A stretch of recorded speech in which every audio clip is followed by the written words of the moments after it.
განსაკუთრებით დიდი ოდენობით ნარკოტიკული საშუალებების შეძენა შენახვისთვის დაკავებულ უკრაინის მოქალაქეებს აღკვეთის ღონისძიებად პატიმრობა შეეფარდათ.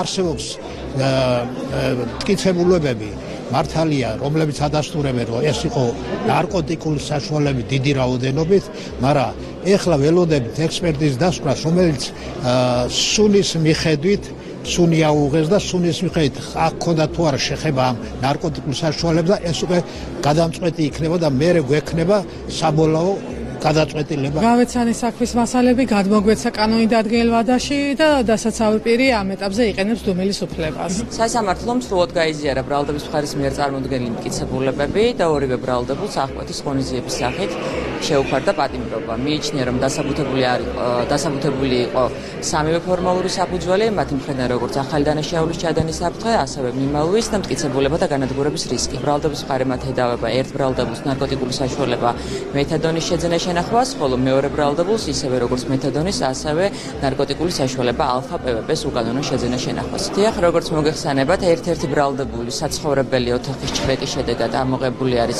როგორც ნარკოტიკული საშუალებები, ასევე ელექტროსასწორები. შესაბამისად, საგამოძიებო მოქმედებები ამ მიმართულებით ინტენსიურად გრძელდება.